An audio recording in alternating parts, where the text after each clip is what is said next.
مرحبا għal-AGM ta' Dar Giuseppe De Bono li nagħmlu kull sena dejjem nażlu data viċin ta' żewġ festival qalbna ħafna li huma San Giuseppe u l-Unzjata. U ovvjament biex tiftaħ l-AGM ikun hawn il-fundatriċi ta' Dar Giuseppe De Bono li taħdem għatih u tgħin għenet ħafna f'da żmien kollu ma' għadha tgħin salhom il-ġurnata Marija Tart. Grazzi.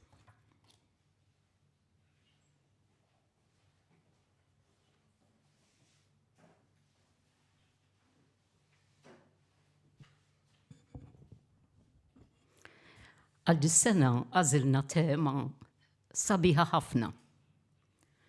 Small is beautiful. U jimma ħanżid small is humble.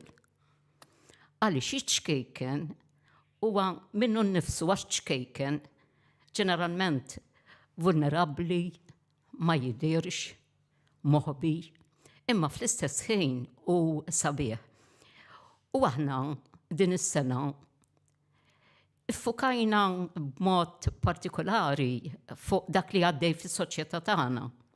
Id-diskors dwar il-ħajja, dwar il-bidu tal-ħajja, dwar it-tnissil. U għalhekk wara li għamilna proġett finanzjat mill-Ministeru għal-Għawdex b'dokumentarju dwar is-servizz li tat Dar Giuseppe De Bono dawn l-aħħar 37 sena minn kemm ilha miftuħa, ħankomplu dan id-diskors billi illum b'mod partikolari niefu fuq żewġ ċelloli tant żgħar ma jidrux imma sbieħ għax il-formazzjoni tagħhom hija b'mod partikolari sabiħa biex tilħaq il-funzjoni dik li titnissel il-ħajja, titnissel tarbija.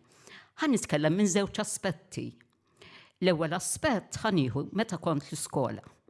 Jiena teacher ta' science, biology, allura speċjalment meta kont nagħlem il-Form 1 kien hemm ktieb partikolari u kienu mal-ewwel teacher, page 52 please. X'kien hemm page 52? Page 52 kienet fuq reproduction.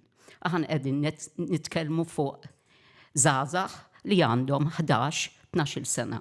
U din il-kurzità għadha sal-lum, għax dik hija xi ħaġa min qiegħda fin-natura tagħna, imma jien minn ġejt, imma jien kif ġejt, imma xi qed jiġri.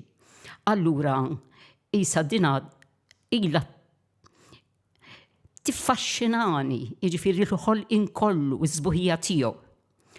U minn dan l-aspett ħanurikom din għamlu li apposta xattilhom hawnhekk fuq din il-werqa għandi kif ikunu il-bajt tal-farfett l-abjad li jikber fuq il-kaboċċi. Jiġifieri int bajnejk tara biss tikka safra. X'in rajtu taħt il-mikroskop tanti sabiħa, tanti perfetta li tara żgħira immem żbuħija u potenzjal mill-aqwa din bil-mod il-mod. Bidita il-farfett fuq werqa li minnaħa tiekol u bil-mod il-mod joħroġ il-caterpillar u tibda l-life cycle ta' dan il-farfett. Dak li żgħir moħbi u sabiħ. Issa daqet nitkellmu minn xi ħaġa tan żgħir minn waħda. Jaffaxxinak il-ħolqien. U jien dejjem ngħid, jien nista' nagħmlu dan hawnhekk għandi ħdejja fjura tal-iljum. L-istess din titkellemna ċar fuq ir-riproduzzjoni. Hawnhekk għandna l-irġiel li jkunu mimlijin l-istamens ikunu mimlijin bil-pollen grains. Hawnhekk għandna l-mara. U dan il-pollen, ħafna pollen, ħafna. Bħal mank il-ġisem ta' raġel jipproduċa ħafna sperms, għax ikun hemm ħafna diffikultajiet fejn dawn jistgħu jintilfu barra li huma ikel, għan-naħal, eċċetera. Mela, dan il-pollen jaqa' fuq il-mara hawnhekk, it-tarf tagħha. Jinżel tube aw ġew issir reproduction, il-fertilizzazzjoni minn żewġ ċelluli żgħar. Mena aw barra għandna l-polling grain u hemm ġew għandna l-ovule. Jew aħna ngħidula il-ċellula femminili. Ma narawhomx dawn. Aqqas ninnutawhom jekk ma jiġbdulniex l-attenzjoni. Ħalli aħna nkunu nafu hemmhekk x'isir. U dan il-proċess x'int qod taħseb għaddej li nkollu 24 hours kull imkien. U jekk aħna l-bnedmin nitnislu minn żewġ ċelluli fil-ħolqien kollu m'hemmx eċċezzjoni. Sakemm aħna qegħdin nitkellmu minn pjanti u annimali li huma żviluppati.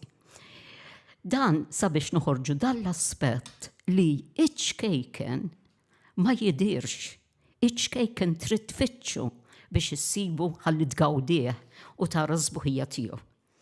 Jiġifieri qegħdin nħarsu lejn il-warda, nistgħu nagħmlu aħna.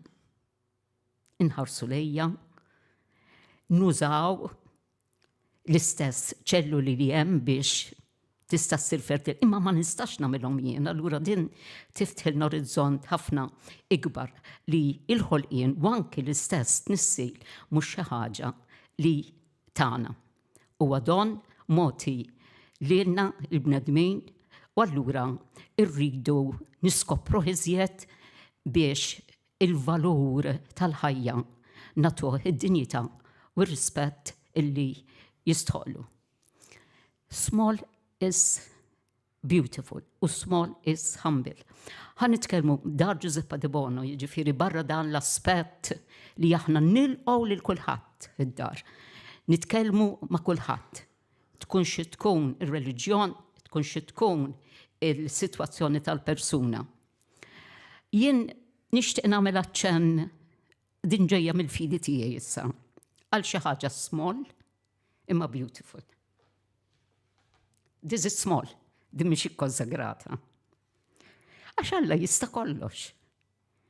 Alla jista' juża l-mezzi kollha biex jiġi għandna u juża affarijiet sempliċi, affarijiet umli, il-qamħ, jintaħan u jiġi tqiq, imbagħad jiġi ħobs, imbagħad bil-qawwa tal-konsagrazzjoni din issir Kristu ħaj. Nemmen jista' kollox, jista' jagħmel tant affarijiet Alla, ma jistax isib mezz kif jiġi preżenti għandna u jiġi ġo fina u jibdilna fih. Dan l-aspett għalija personalment huwa ħafna importanti. U iktar ma niskopri li small is beautiful, humble, humility f'dak li uċkejken. Nixtieq nieqafhaw ħalli issa nkomplu bil-konferenza tagħna, ħalli mbagħad ġin il-qudiem ħatatini iktar spjegazzjoni dwar iż-żewġ ċelluli ċkejknin li għandna fil-ġisem tal-mara u tar-raġel.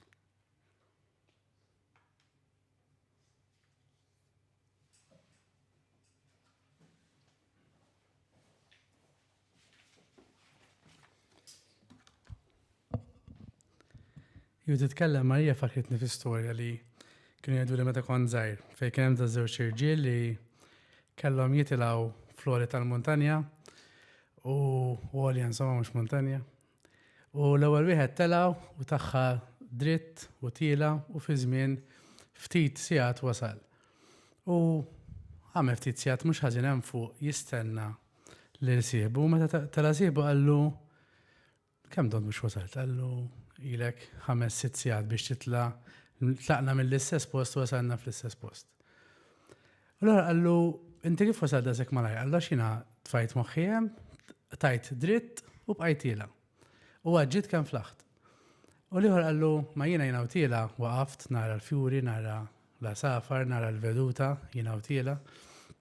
U li għattajt Marija, meta titkellem fuq il-bajt u l-fjuri, fakkarni ħafna f'di l-istorja u għatta u koll ma dak li kelli nitkellem fuq u immassa dawar tiħsib l-ideja li qed ngħixu ħajja maġla ħafna, ħajja fejn qegħdin niġu evalwati skont kemm nipproduċu, kulħadd jiftaħar li qed jagħmel iktar flus, qed jagħmel iktar xogħol, kilba sħiħa għax-xogħol u għal biex inkabbru, in-numru sar importanti. U rridu noqogħdu attenti għax meta ngħixu f'soċjetà fejn aħna niġu evalwati skont kemm nipproduċu U anka bejnietna nitkellmu fuq dak taf x'jagħmel, dak taf kemm jaqla dak. U anka tmur ġol iskejjel u saqsihom x'iridu jagħmlu. U llum il-ġurnata tgħidulek irid insir miljonarju. Mela m'għadniex ngħidu irid insir tabib, irid insir hairdresser, irid insir waiter, imma irid insir miljonarju. Ġifieri l-importanti huwa in-numru, l-importanti huwa l-aċċess, is-surplus tal-affarijiet. Noqogħdu attenti għax imbagħad meta nħarsu madwarna u l-affarijiet żgħar jidhru bħala ħelta ħin. U anka fuq skala nazzjonali kultant nitkellmu fuq burden sharing meta qed nitkellmu fuq it-tfal tagħna. Nitkellmu fuq ir-relazzjoni ma' tfal tagħna bħala burden sharing. Jiena rrid noħsib it-tfal daqskemm toħsibhom inti għax inkella it-tfal qed inaqsu mill-ħin li jiena nqatta ninvesti fil-karriera tiegħi, fil-flus li nagħmel flus. U naħseb jiena meta naħseb fi Small is Beautiful hija proprju din. Li kultant forsi li niffukaw iktar fuq x'inhu importanti u xi għad itina pjaċir, forsi nieqfu ftit u naraw li l-affarijiet iż-żgħar, il-momenti iż-żgħar u anka ir-relazzjonijiet li għandna bejnietna u f'ħajjitna huma importanti ħafna. U għalhekk meta nitkellem fuq Small is Beautiful, jiena lija importanti li naraw li għandna l-affarijiet li għandna bżonn, però mbagħad nkunu ċerti qegħdin ninvestu fl-affarijiet li huma importanti għalina. Għalfejn għax anke mill-aspett psikoloġiku nafu li ansjetà, depressjoni hija wkoll riżultat u sintomu tal-lifestyle li qegħdin ngħixu. U infatti l-len mill-mediċina trattament li nagħtu għall-ansjetà għall-sintomi ta' din lifestyle hija proprju li qed tgħid Marija li tieqaf tosserva l-affarijiet żgħar, li tmur fin-natura u tiffoka fuq il-farfet, fuq il-pollen, fuq il-fjura. Sal-punt li wieħed mit-trattamenti huwa li tieqaf u tiffoka fuq l-iktar ħaġa bażika u li għandna f'ħajjitna li għan-nifs. Li tieqaf u tieħu n-nifs. Xi dak li qegħdin ngħidu hija kollu aligned ma' dak li qed tgħid Marija, fi anke fil-psikoloġija qegħdin nindunaw li di l-ġirja sfrenata għan-numru għall-aċċess qed tbedna mill-dettall, mill-affarijiet li huma importanti, l-affarijiet li huma żgħar, però għad-detriment tas-saħħa mentali tagħna stess. Dak huwa ħsieb li xaqt naqsam magħkom jiena u issa Father Richard ħajamel it-talb.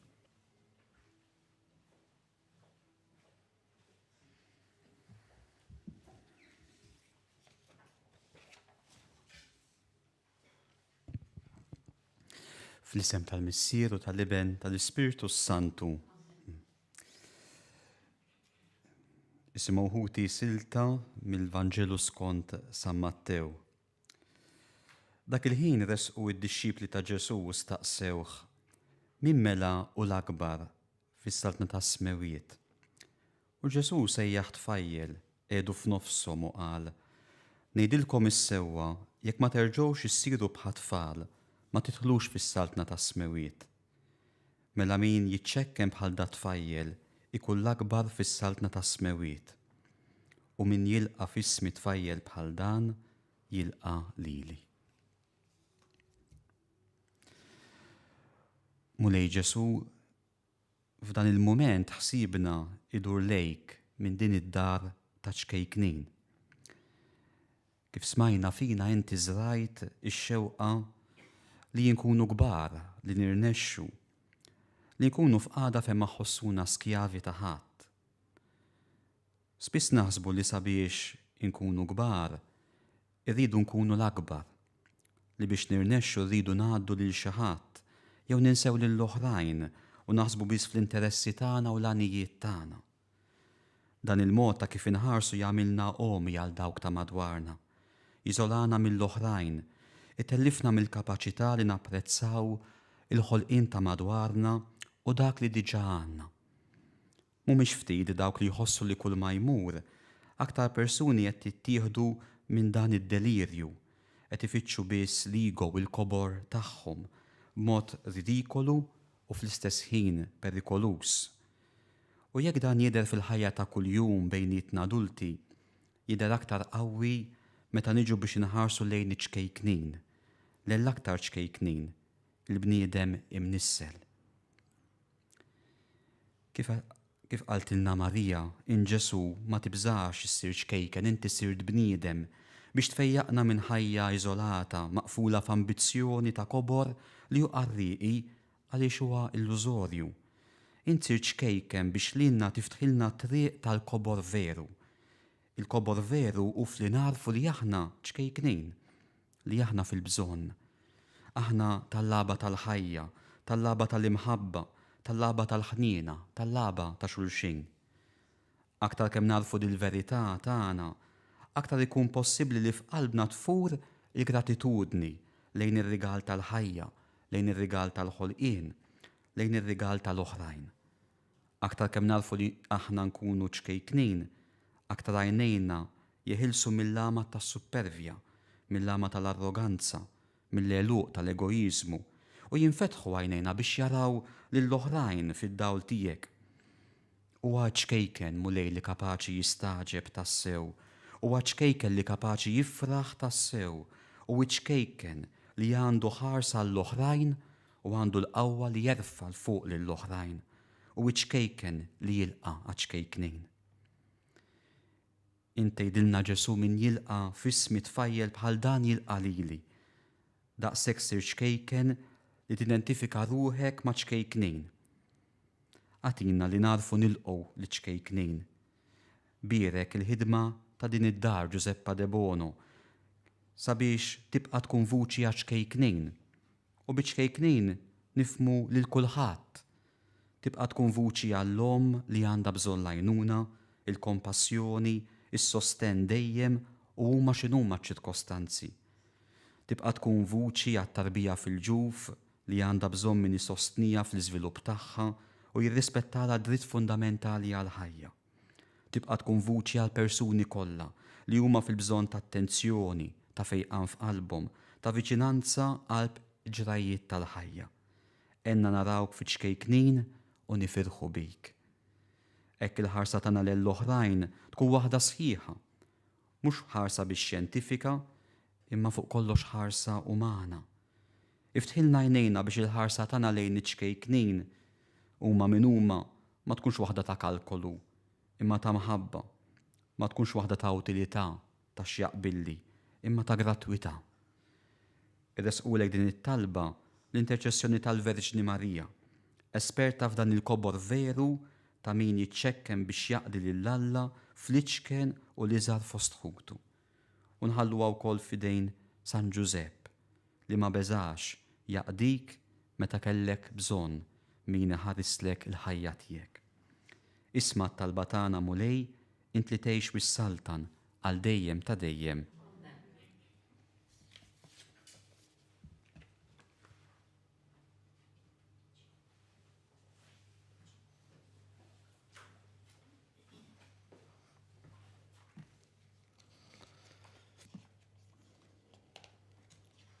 Wissa wasalna l-parti fej professoressa Jean Kalleja Ġus ħad kellimna fuq dik li introduċiet anke aktar kmieni Marija, Small is Beautiful, fej ħad kellimna fuq iċ-ċelloli u l-bidu tal-ħajja. Grazzi Jean. Okay. Grazzi ħafna tal-istedina, grazzi l-ewwel nett lil-Marija li vera ħadd gost nisimek u nixtieq li kont inti il-biology teacher tiegħi. Grazzi anke l-Matthew, grazzi anke l-Father Richard u jiena hekk illum ħankun qed naqsam magħkom dak li hemm minnkom probabbli tafuh imma forsi bid-dettall li ħanagħmlu llum nistgħu napprezzaw iktar kemm hu sabiħ u x'mirakli hi l-ħajja fil-verità. Ara preparajtilkom ftit żgħira slides, mussa naf li l-ġimgħa flaxija, ġifieri mussa noqgħod nuża termini tqal ħafna, all right? U fehmni nixtieq naqsam magħkom il-passjoni li għandi jiena wkoll għal tas-suġġett. Jiena bħala xogħol jiena trenjata bħala gynecologist, obstetrician gynecologist, ġifieri meta gradwajt mill-mediċina fil-99 u mbagħad bdejt nispeċjalizza mill-ewwel fis-saħħa tal-mara u mbagħad komplejt nispeċjalizza iktar f'dik li ngħidu l-embryology, ġifieri kif jifformu l-embryon. u kif ovvjament jiġi mill-qoħ ġewwa l-utru tal-om u kif jikber. Right? Ovvjament, meta jinqalgħu komplikazzjonijiet x'jista' jsir biex ittejjeb is-sitwazzjoni. Ħalli li dawk mhumiex affarijiet komuni, ġifieri għax ħafna drabi bina u mingħajrna in-natura jirnexxiela u aħna qegħdin hemm biss ta' sostenn fejn forsi kultant jinqala xi ħaġa. Nagħlem ukoll l-istudenti tal-mediċina, ġifieri dawk li meta jgħaddu taħt idejna wara ta' snin jilħqu tobba, u l-istess, min il-rol tiegħi hu li nagħllimhom appuntu fuq is-saħħa tal-mara u s-sistema riproduttiva kemm tal-mara u kemm tar-raġel u fuq l-embrioloġija. U allura ħanitlu naqra aktar fis-suġġett. Mela aħna meta ikun hemm iż-żerja tar-raġel, ngħidulha sperm, li mbagħad tiltaqa' mal-bajda tal-mara. Sewwa dika li jseħħ ikun dak li ngħidulu fertilization. Fertilization ġifieri mela hawnhekk għandna s-sistema riproduttiva tal-mara, sewwa ġifieri hawn il-vaġina u tal-utru, l-utru u l-għenieq tal-bajt, dak li ngħidulhom ovaries. U kif ħafna minnkom tafu wara li tfajla tilħaq l-età ta' 11-il sena bejn 11 u 12-il sena, kull xahar tibda tinqata' bajda, right? Dik li Marija spjegat bħala ovule fil-pjanta, aħna fl-umani ngħidulha ova, il-bajda li għalhekk l-ovaries ngħidulhom min-nieqed tal-bajt u kull xahar daqqa tinqata' minnaħa, daqqa tinqata minnaħa oħra, ma meta tinqata' li normalment dina tkun bi wieħed u ieħor qisu 15 qabel ma jkun ġej il-period li jmiss, din tiġi milquha minn dawn it-tubi. Dawn it-tubi ngħidulhom fallopian tubes, hemm tnejn, waħda fuq kull naħa, u jekk fi żmien tkun qatet dik il-bajda il-koppja jkunu għaddin jippruvaw tfal u allura ikun hemm sperm li waqt l-att sesswali jidħol mal-vaġina u jitla jom il-fuq u imur fit-tube, hemmhekk imbagħad hemm spazju partikolari apposta ngħidulha ampulla li jisa bħal fetħa ġo dan il-fallopian tube fejn il-bajda u l-isperm jirtaqgħu. Kif qalet Marija, iva, min-naħa tar-raġel hemm kun hemm ħafna sperm, hemm ħafna sperm li jispiċċa qatt ma jintuża għax inti fl-aħħar mill-aħħar kull ma trid sperma waħda li tiltaqa' ma' dik il-bajda partikolari nqatet dak ix-xahar.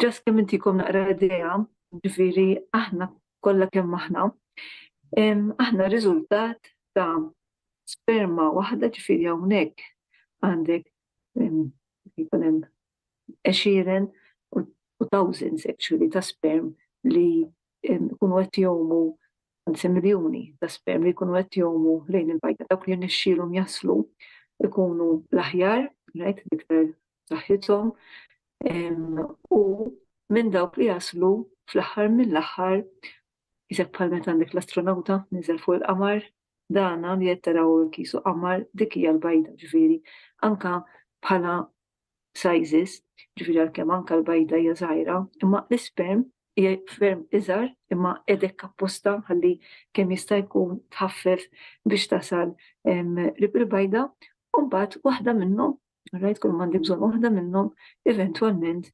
jirnexxielha tidħol, right, iġġorr l-informazzjoni ġenetika biex dik tingħaqad mill-informazzjoni ġenetika tal-bajda u flimkien ġifieri bejn dik tal-om, bejn dik tal-missier jifformu l-individwu l-ġdid. Wara dak li mbagħad insejħulu l-embryo. Kemm intikom naqra idea issa aktar ftit ieħor ħanurikom video fejn nistgħu napprezzaw iktar għax hu iktar nifhmu fuq xi qed nitkellmu. Però jekk hawnhekk dan huwa l-utru, dan huwa dak li ngħidulu fallopian tube u hawnhekk hija dan tal-bajt l-ovary li dak ix-xahar partikolari ħatoħroġ l-ovulation, mela hemmhekk malli l-ovulation issir tiġi milquha mill-tubu, hemmhekk ħassib l-isperm jistenniha jekk issir il-fertilizzazzjoni u mbagħad minn dik iċ-ċellola waħda tal-individwu l-ġdid li forma sakemm qiegħed jiġi imġar matul it-tube minn ċellola waħda diġà jibda jsir ġiex ċelloli 4, 8, 16, 23 sakemm mbagħad jisu ġimgħa wara li jkun hemm ovulation, ġifieri f'dal każ allura din jisu qed noqorbu meta suppost jiġi l-period ngħidlek. Hemmhekk bl-effett tal-ormoni li jkun għaddej fil-ġisem tal-om, hemmhekk dan l-embryon jiġi milquh mill-linforra tal-utru li sa dak iż-żmien tkun qed tipprepara biex tirċievi l-embryon.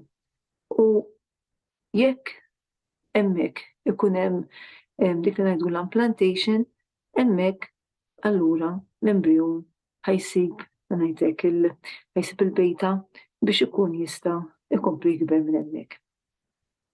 U kif għadna ġifieri bdejna kollha kemm aħna minn ċellola waħda, li ċellola ġifieri r-riżultat tal-ova tal-bajda minnaħa tal-om flimkien mal-isperm minnaħa tar-raġel u immedjatament once it tifforma dik l-ewwel ċellola tibda tiddividi kif għadna ġifieri 2, 4, 8, 16, 23 sakemm mbagħad taqbad mal-inform tal-utru.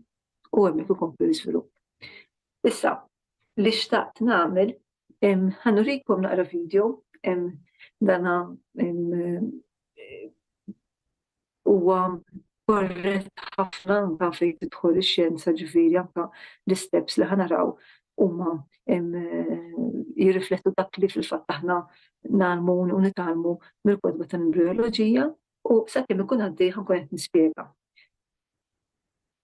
Mela, hawnhekk qed naraw miljuni ta' sperm li tilgħin mill-manuq tal-utru, l-utru u ftit ieħor ħanarawhom diħlin fit-tubu partikolari fejn ħajsibu l-bajda tistennihom. Jekk tinnutaw isek għaddej qalb ir-raba u għandek ħafna ħaxix tiela, dawk actually huma vera li din hemmhekk dak li ngħidulhom silja ikunu qegħdin hemm apposta biex iġorru l-isperm jgħinuh jasal sa ħdej il-bajda. U dik hija l-bajda. Tistgħu taraw ukoll id-differenza fis-sajż, ġifieri din ċellola waħda ta' sperm u l-bajda jisaq xemx kważi meta tqabbilha fis-sajż mal-isperm li jkun wasal sa ħdejha. Minn dawk il-miljuni u mbagħad thousands u mbagħad għexieren u mbagħad il-ftit sperm li nixxilhom jaslu sa fuq il-qoxra barra tal-bajda, hemmhekk anke dawk il-ftit sperm li nixxilhom jaslu sem, wieħed biss irid ikun li ħajrnexxielu jidħol li f'dal każ hawnhekk ħajrnexxielu jidħol dan u once li rnexxielu jidħol mill-ewwel imbagħad is-sistema ħatagħlaq ħalli ma tħallix sperm iktar għaddej. Għaliex għax aħna ngħidu li għandna 46 chromosomes ekku li 23 minnhom ġejjin minn missier u 23 ġejjin minnhom.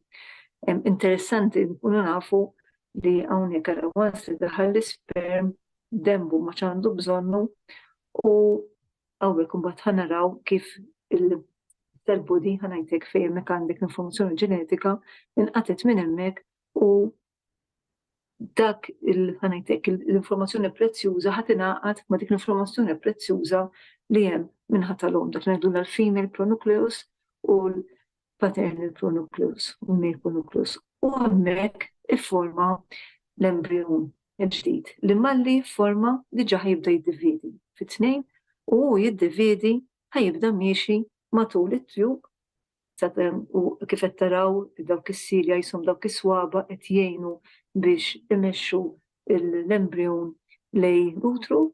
Fil-fatt huwa importanti li hemm dawk għax kieku m'hemmx dawk kieku l-embryon jista' jeħel fit-tube u dakka twassal għal dik ngħidu l-ectopic pregnancy.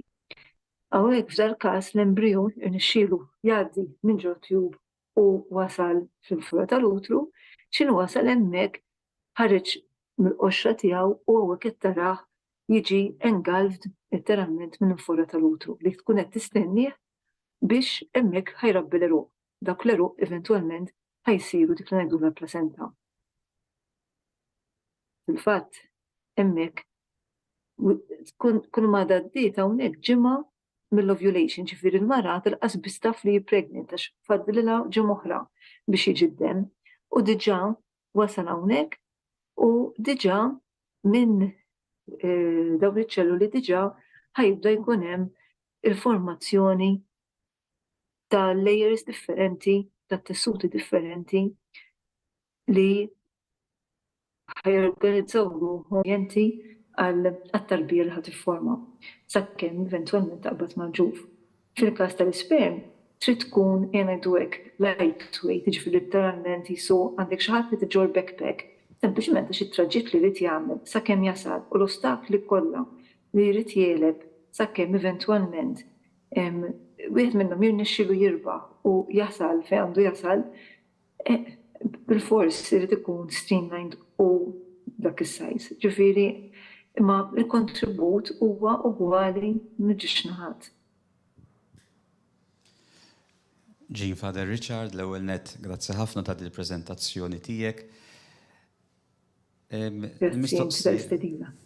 Il-mistoqsija tiegħi ftit jisu aktar jisu bħala diskussjoni.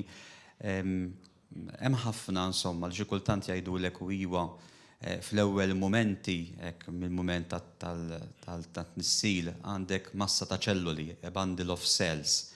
U ġieli qrajt ukoll kummenti jgħidu isma' lura jisu what's the big issue about it, anke xi nidħlu fuq il-rispett lejn il-ħajja umana. Mill-lenti anki professjonali u anki ta' l-embrioloġija, eccetera, nistgħu verament nitkellmu minn din il-mass of cells jew bundle of cells like any other cells, jisu bħal mandi l-skin cells li imutu jaqgħu. Jiġifieri anke minn dan l-aspett jisu xjentifiku hemm xi ħaġa li imbagħad anke fir-riflessjoni tal-ħsieb tal-filosofija tgħidilna wkoll li hemm xi ħaġa aktar ta' valur minn sempliċi a bundle of cells. Grazzi ħafna. Grazzi ħafna u mistoqsija tajba ħafna li hija xi ħaġa li vera ġieli mhux ġieli ħafna drabi tintuża bundle of cells jisu xi ħaġa li m'għandix sinifikat. Però anke fix-xjenza ġifieri dan qed ngħidu lilin mir-reliġjon u mejn qegħdin nitkellmu fuq il-fatti. Ġifieri dan huma fatti magħrufa. Day one ta' kull waħed u waħda minna bdiet meta l-isperm u l-egg iltaqgħu flimkien. Fil-fatt anke fl-embrioloġija inti dik tiġi day one. Fil-fatt ngħidu day one ikun hemm il-one cell embryo u mbagħad immedjatament sa day two diġà minn ċellula waħda jiġi tnejn u mill-ewwel jiġi erba'. Tantu hekk li pereżempju sa-tielet ġurnata sa day three diġà nkunu wasalna f'eight cells. Issa, fix-xjenza kif anka l-embryon irid jimxi biex minn ġottju irid jasal sal-inforra, irid jibqa' encapsulated apposta protett ġo ngħidu l-żona peluċida li żommu bħala bundle of cells apposta għax jekk ma jkunx hekk ma jkunx kapaċi jasal ġo l-inforra tal-utru u actually jieħel fit-tubu u jsir ectopic pregnancy. Ġifieri it-terminoloġija li nużaw aħna fix-xjenza meta ngħidu a bundle of cells għax qiegħed jisu ballun qiegħed miexi, qiegħed sempliċement għalhekk, ġifieri bl-ebda mod ma jxejjen il-sinifikat ta' dak l-individu. Ġifieri day one fl-embryology ġifieri hija meta jkun hemm il-fertilizzazzjoni. U mbagħad nibqgħu nitkellmu fuq day 2, day 3, day 4, u mbagħad xinna l-ewwel ġimgħa nitkellmu fuq week 1, u mbagħad imorru week 2, u nibqgħu sirien hekk sa week 40, u nitkellmu fuq week 40 meta nitkellmu mbagħad fil-ginekoloġija minħabba li inti once li wasalt biex twelled inti normalment nikkalkulaw fuq l-ewwel ġurnata tal-period flok meta eżatt saret il-conception. Imma mbagħad tiġi delivery mbagħad hemmhekk orrajt, nerġgħu nibdew ngħoddu mill-birthday tal-baby il-qudiem.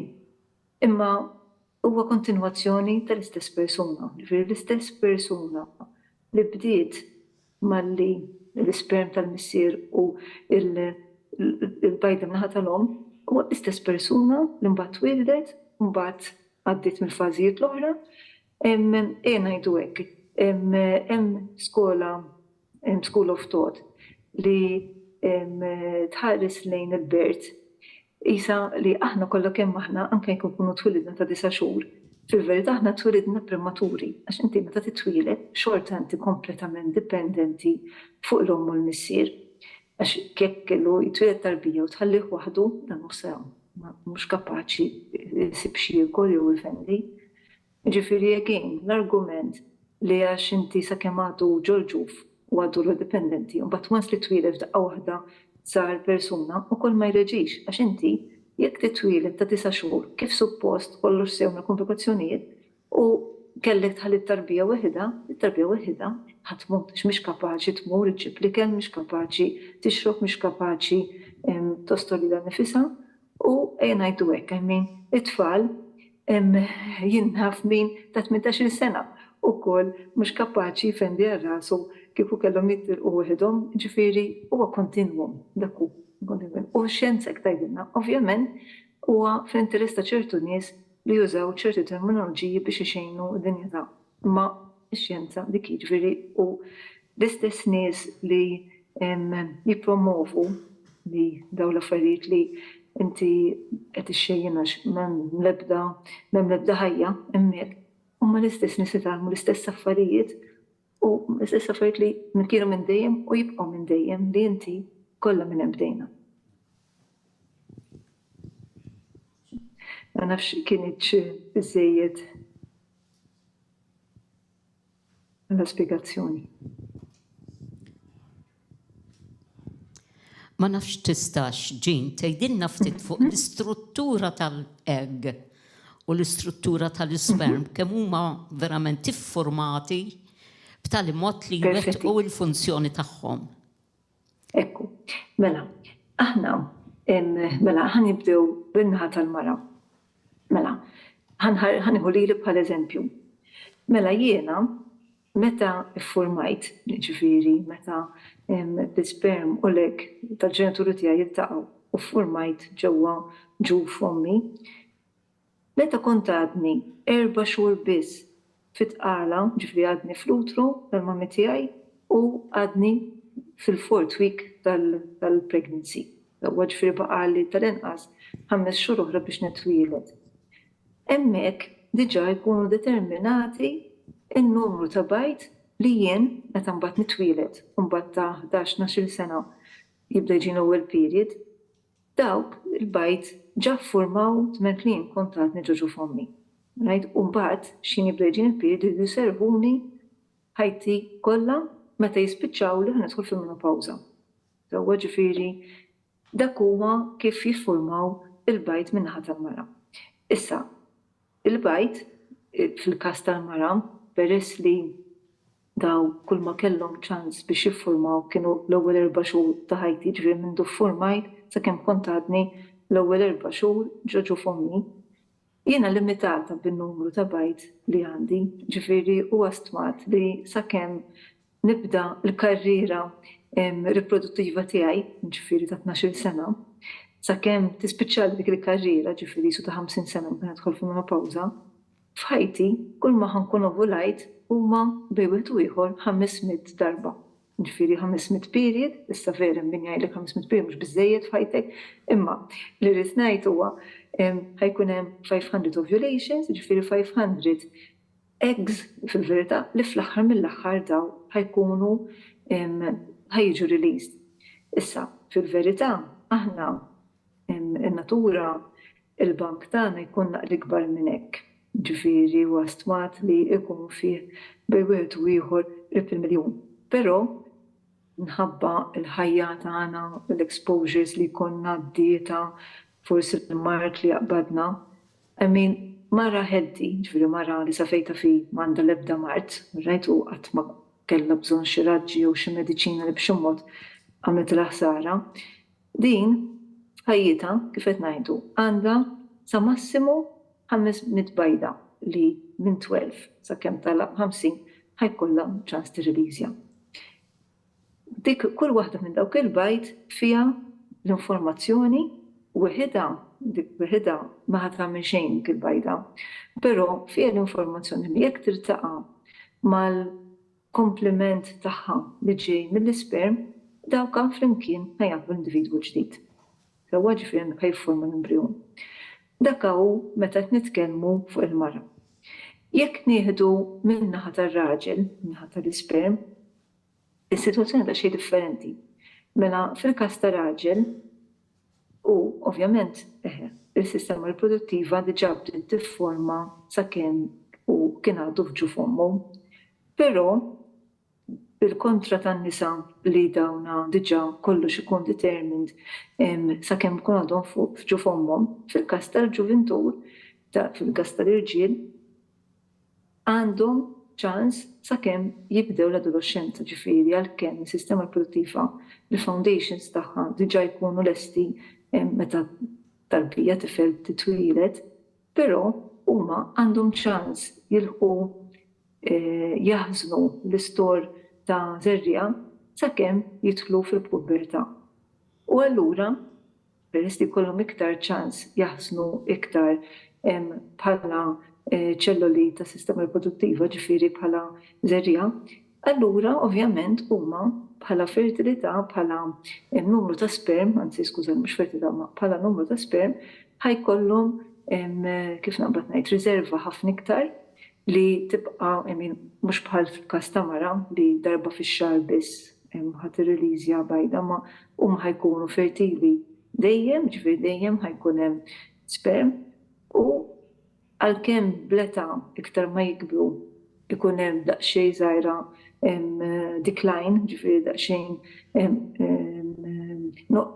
tibda jinżel il-numru ta' sperm jiġu formati, però pratikament sakemm f'ħajjithom ma jinqalgħux problemi li b'xi mod affettwaw il-sistema riproduttiva huma bħala sperm jibqa' jiġi prodott sal-aħħar. Kif qed ngħidu iċ-ċelluli fil-każ tal-isperm huma ferm iżgħar għax huma diżinjati biex literalment jisek għandek xi ħadd ħa backpack u jrid idur id-dinja imma bil-backpack, ġifieri ħajjieħdu biss dak li għandhom bżonn. Għax huma l-missjoni tagħhom hi li fl-aħħar jaslu jelbu kull ostaklu biex fl-aħħar mill-aħħar jaslu lejn il-bajda.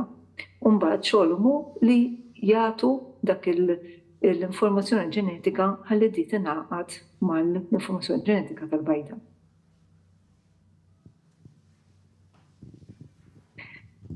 Huwa interessanti wkoll, skużawni hawn minn huwa interessanti wkoll li qisu il-proċess fin-natura huwa l-istess.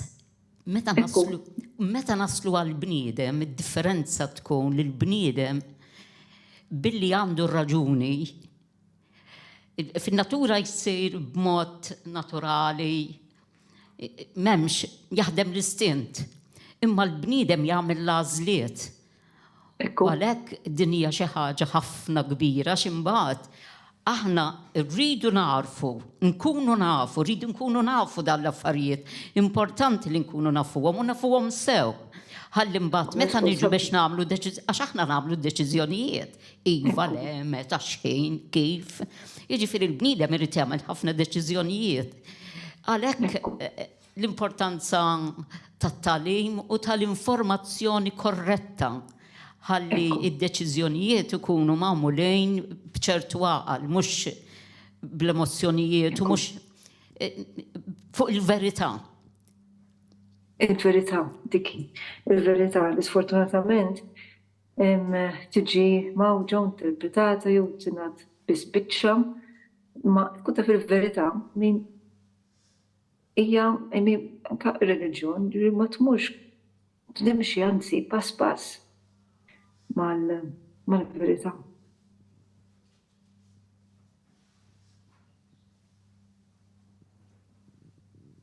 U għalkemm dal-għarfien ġifieri dal-arfin apparti li huwa importanti, huwa id-dritt ta' kull bniedem li jkun jaf dawn il-fatti. Ovvjament l-arfin tal-fatti tgħinna mbagħad anke ngħinu meta ikun hemm xi problema fejn koppja jixtiequ jkollhom it-tfal u ikun hemm xi diffikultà. Jiġifieri ngħidlek id-don tax-xjenza li inti tifhem x'inhu jiġri u allura tkun tista' tgħin biex jekk hemm diffikultà tgħin, ġifieri dak id-don ukoll jiġi użat tajjeb huwa xi ħaġa importanti biex tgħin jekk il-bniedem ingħata id-don li jista' jifhem kif javvanza ħalli jgħin lill-oħrajn u jintuża b'mod etiku, allura hemmhekk dak l-istess għarfien qed jgħinna ngħinu fejn forsi għal xi raġuni oħra kien hemm diffikultajiet biex koppja nqabdet pregnant. Ħa nikkummenta wkoll fuq is-saħħa psikoloġika. Jiġifieri li is-saħħa mentali u l-attitudnijiet għal ħajja għax-xewqat tagħna. Qed tirriferi għal dik ġejx imbagħad tibda dik it-tensjoni imbagħad jiġifieri kemm importanti li l-bniedem jgħix f'ċertu serenità. Speċjalment fejn tidħol ir-riproduzzjoni, jiġifieri għax aħna rridu, ma mhux xejn irrid jien, anki jien stess irrid nieħu ħsieb tas-saħħa mentali tiegħi li dan isejr. Hemm ċertu limiti, mhux kif irrid jien u xejn irrid jien. Jiġifieri irrid nirrispetta anki lill-istess ġismi li jaħdem b'ċertu libertà. U per eżempju, din timpressjonani ħafna li meta l-bniedem imbagħad ikun kalm, min-natura taħdem b'mod iżjed sabiħ ngħidlek. Mill-esperjenza tiegħek, per eżempju, din il-ħaġa kemm hi importanti. Żgur. Jiena fil-fatt ftit qabel dħalt magħkom irċivejna l-messaġġ b'ritratt ta' positive pregnancy test, ġifieri taf kif huma tal-kids u sinjal plus fuqu. U allura ma nafx in-number, u mbagħad nara n-number ta' koppja li ilhom is-snin jippruvaw saħansitra kemm il-IVF. Kien hemm vera ta' testijiet kien hemm problemi min-naħa tagħha fejn seta' kien hemm diffikultajiet u provajna nelbuhom permezz ta' IVF u ma rnexxietx. U pratikament kienu bdew kors anka biex jaħsbu għal-adozzjoni u miraklu x'qed nista' ngħid u min inqabdet waħedha, ovvjament mingħajr trattament. U hija xi ħaġa li kif ngħidu anke fejn ix-xjenza pruvat tgħin u ma rnexxietx ma' natura issa. Bħal Matthew ovvjament għandu esperjenza jerġa' ħafna iktar minn ġifieri fejn tidħol psikoloġija ma' żgur jidaw jaħdmu flimkien u l-armonija, ġifieri l-armonija mhux biss sakemm persuna qabdet pregnant, imma l-armonija matul it-tqala, l-armonija sakemm itrabbi, l-armonija min tasal fiktar. Mhux faċli għax inti tħossok isek sejjer kontra kurrent, anke l-istennija, imma huwa fatt. ċert li Matthew wkoll naqbel ħafna ma tajtu, infatti anke nafu li il-cortisol level ukoll anke tnaqqas l-aptit sesswali, allura meta inti hemm ansjetà u stress, kemm għax dak li jkun irid jinqabad meta jridu. Kemm għax ikun hemm tensjoni anke kultant l-għażla tal-lifestyle li ngħixu. U anke kultant tensjoni bejn il-koppja tagħmel diffikultà kbira u naqbel ħafna ma li tajt inti tara koppji li meta jaċċettaw li mhux ħajkollhom tfal jew kif qed tajjeb ħafna inti imorru l-adozzjoni jew inkella jbidlu l-fokus tagħhom, speċjalment meta m'hemmx raġunijiet mediċi, tinduna li jista' jinqabdu tqal. U r-raġuni hija kif qegħdin ngħidu għax in-natura toħsib tagħha nifisha jekk jiena stressjat, ġismi jaf li jew jaħseb li ma jistax inrabbi, allura ħajwaqqaf iċ-ċans u ħajnaqqas iċ-ċans u tiġri f'kull speċi. Meta inti għandek speċi ta' annimali li għedin threatened minn annimali li jikluhom jew inkellem hemmx biżejjed ikel, dik l-ansjeta dak l-istress ħajaffettwa ir-rata ta' riproduzzjoni, ir-rata ta' kemm ikollhom ġriewi. L-istess ħaġa tiġri fin-nies. Issa d-differenza hija li l-moħħ uman ma jiddistingwix bejn ansjetà għax qed ikolli xi ngħid miegħu jew magħha, jew inkella ansjetà għax m'għandix fejn ngħix, jew inkella għax m'hemmx biżejjed ikel. Imma l-kimika fil-moħħ u fil-ġisem taħdem eżatt l-istess. Vera, sewwa ħafna, sewwa ħafna. U ekku, ġifieri di l-istess naraw ġifieri eżempju ieħor, pereżempju kieku xi ħadd kellha tiddeċiedi li tagħmel dieta crash diet, ġifieri dak it-tip li kważi tispiċċa anorexic. X'jagħmel il-ġisem? Waħed mill-ewwel affarijiet li jiġri u li jaqaf il-period. Ġifieri għalkemm il-mara il-verità tkun għadha mhijiex feta il-menopawża, ġifieri għalkemm bajt għad fadal, imma peress li il-ġisem qiegħed fi stat li bilkemm jista' jħossib tiegħu innifsu tant kemm qiegħed starved, tant kemm m'hemmx riserva ta' ikel fih. Li ovvjament waħda mill-ewwel affarijiet li jwaqqaf il-sistema riproduttiva ġifieri jaqaf il-period. Jisu bħala shutdown ħalli kemm jista' jkun qed jipproteġi fil-verità l-lom ħanajtek. So, in-natura hija kbira wisq, aħna għandna biex nitalmu min-natura fil-verità, ġast kultant naħsbu li aħna iktar smart minnha ma fil-verità. Mhux hekk fil-verità.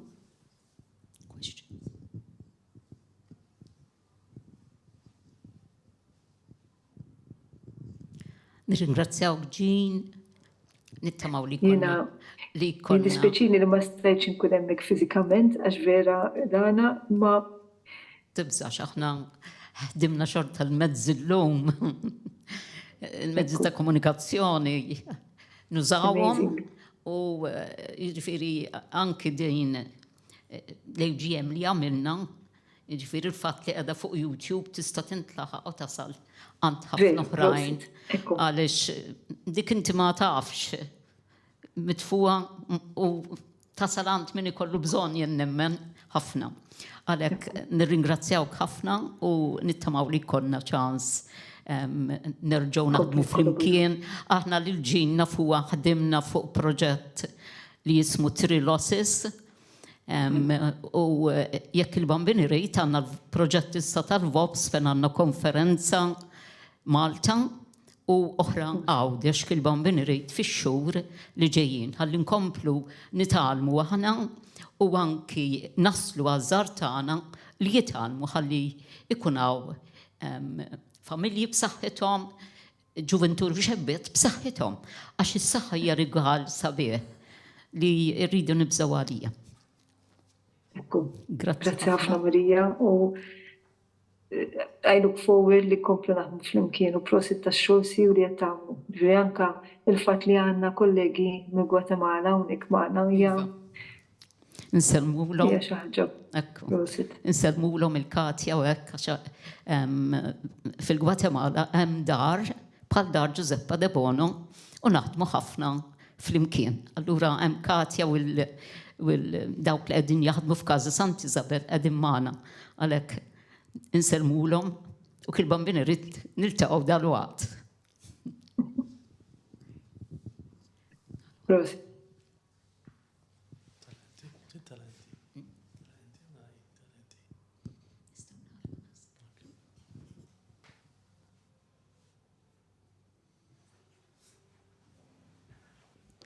Naħseb nagħlqu b'ħafna punti u ħafna ħsibijiet u momenti ta' riflessjoni wkoll vera. Grazzi kull min parteċipa minn ġie hawnhekk u anke online u naħseb għandna fuq ix nixtarru vera over the weekend. Grazzi ħafna.